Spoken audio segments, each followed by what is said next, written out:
and welcome to another Project Atla build video. So as promised last time, we are doing some stuff in regards to the coaster car and how the mechanics of it moving around work.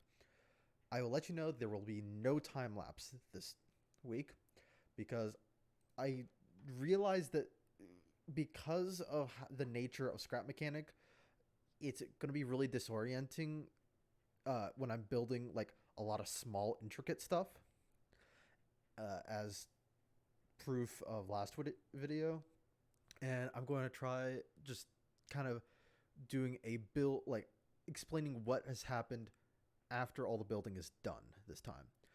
Let me know if you think this is a better idea, because honestly, I'm fine either way, but I think it will be beneficial for you guys if I do it this way. So, kind of going over what I've done. I can't remember if I did the locator system in the storage area uh, before or after I started this section of the build, I suppose.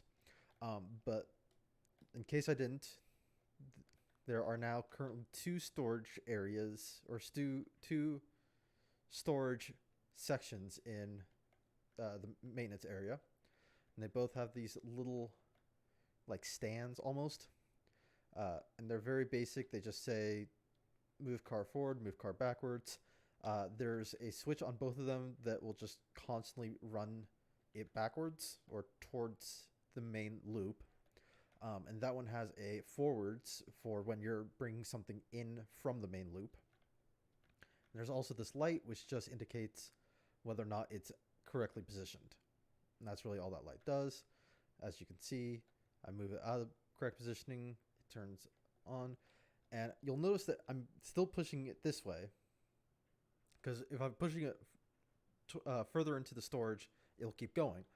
However, on this one, if I'm trying to push it backwards, and the switch is not set to storage, it's acting as a limit switch so that it cannot move any farther backwards to ensure that it doesn't hit like the storage door walls or the storage doors, the maintenance area doors. There we go.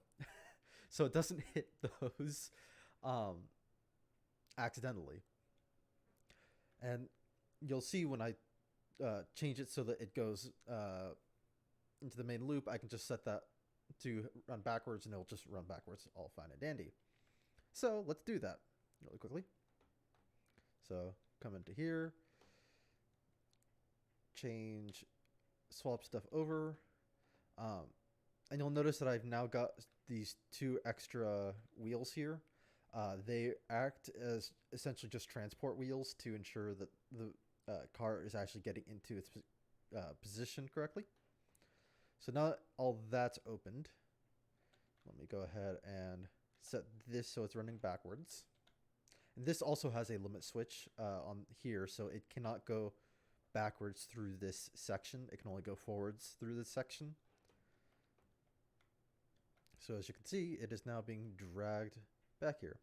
I notice there's also these two buttons, and I'll explain that along with what all this nonsense is for those of you that aren't quite as familiar with roller coasters.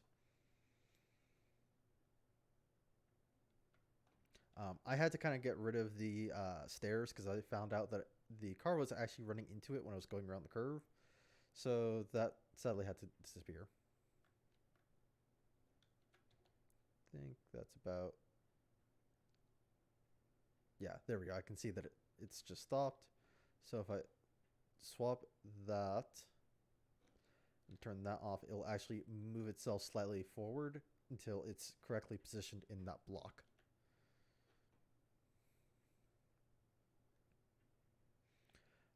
This is something that I'm still working on currently. It's a bit of a work in progress right here. But if I move this essentially is the advanced block. And for this one, I have to hold it right now due to some... Oh, maybe that isn't working anymore. Oh, no, that is working. Okay. I couldn't remember if I had fixed that or not. So now I'll explain that in just a second. But if I hold that curve long enough, it should go ahead and propel itself forward.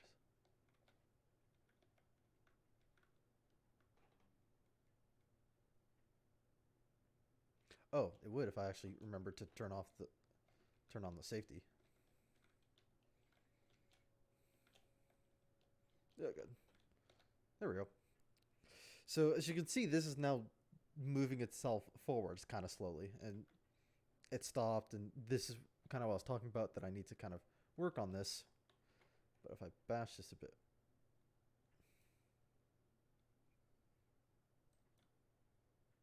come on. You can see that like that wheel's just completely overhanging right now. So I'm reworking this switch to kind of fix this issue. Hoping that by next episode it will be all fine and dandy.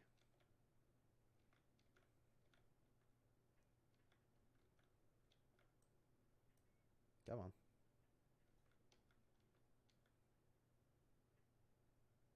There we go. So then, um, what you saw there is the new method of transportation, because I realized that I'm still going to have trouble going through curves and all that without the electromagnet mod, and I'm going to have trouble with a lot of other stuff. Uh, in particular, I was having a lot of trouble with the chain lift, actually, with it trying to launch it up the hill. So I decided to kind of go back to my original plan of having the motor be on the ride car itself. However, I'm doing it differently this time.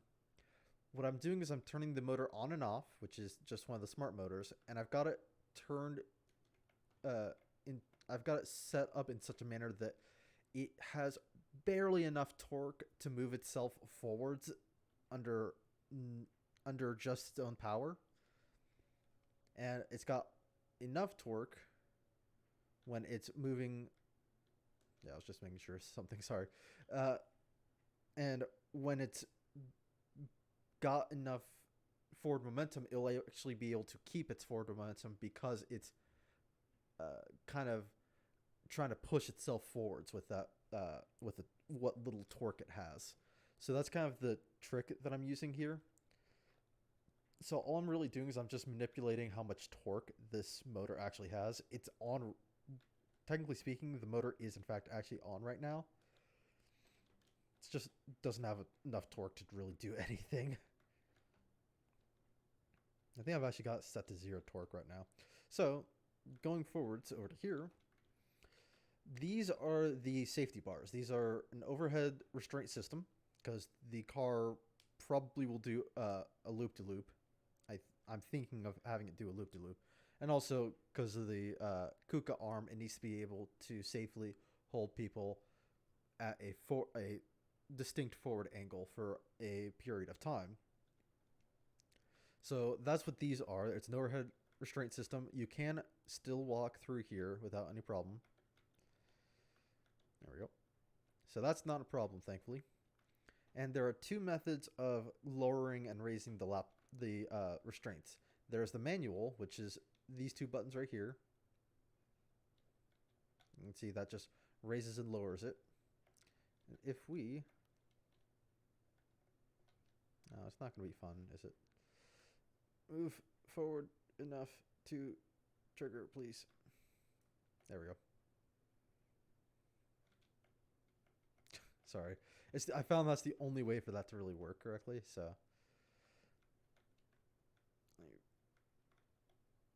Force this through. Oh, come on.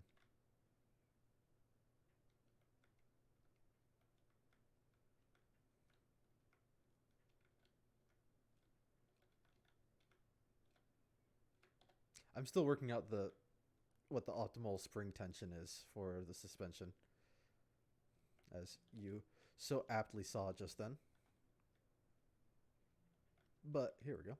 In the load area, you can see I have these two new buttons, and this literally just raises and lowers there we go, raises and lowers the restraint using two sensors down here, and there are two pistons that just raise and lower essentially a block that the sensors detect and will essentially open or close the lap bar.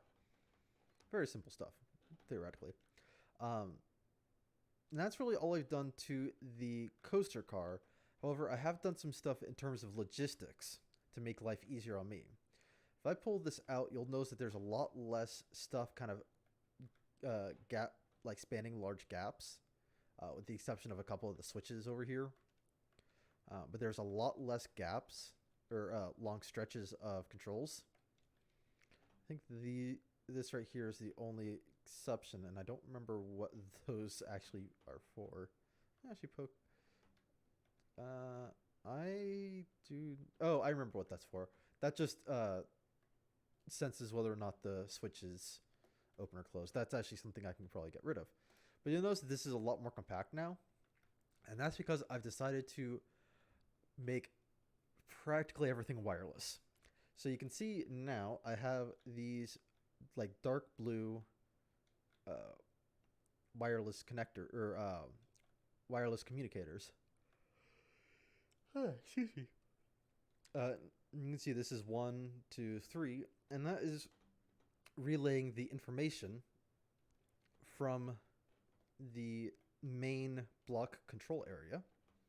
So if we go back down here, you can see I've also got these dark blue sensors right here, and these are transmitting on the number that would be the corresponding block.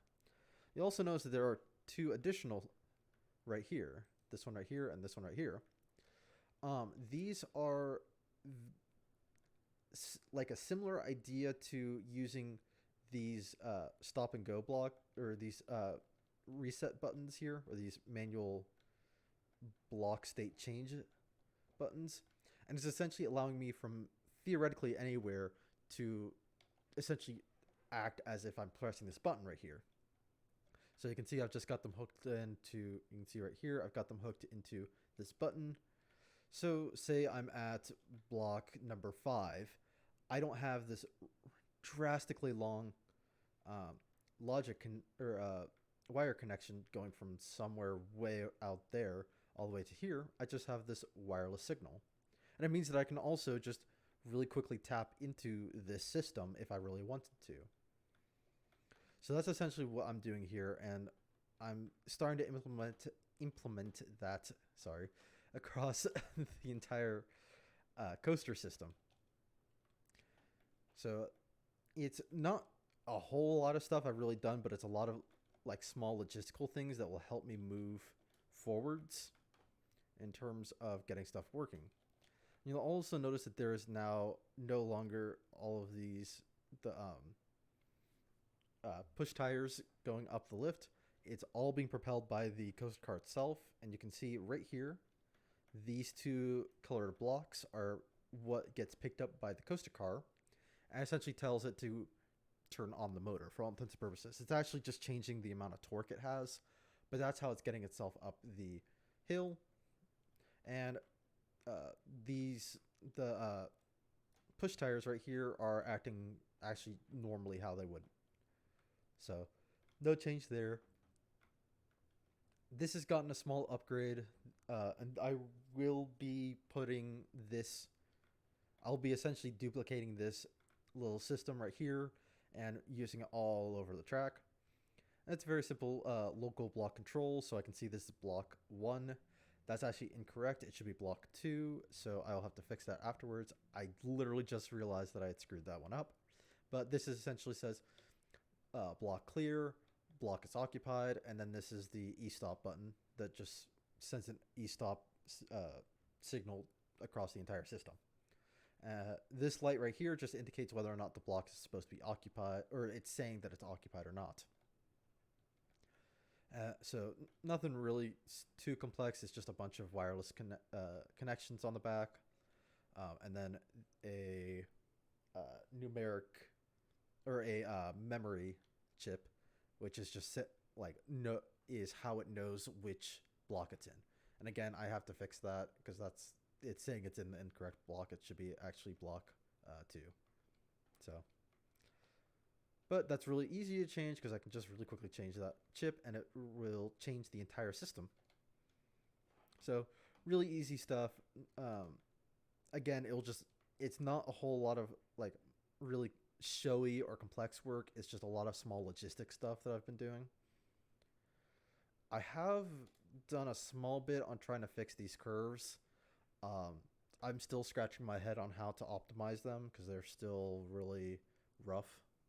But that's a problem for next time, I suppose. So I know this isn't a particularly long video. It's actually only about 15 minutes. I think that's actually a record for how short the video's been.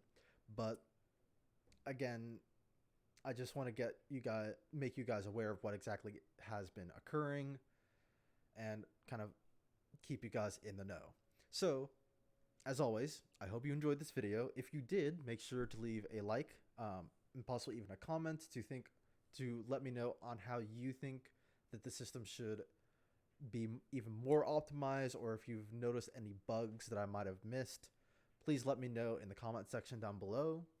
And if you enjoyed this video and you want to see more like it, or alternatively, you want to see more of my videos for my crawler build, which is a underwater cruise ship in Stormworks, please hit that subscribe button down below and that little bell icon so you get notified every single time I post up a new video.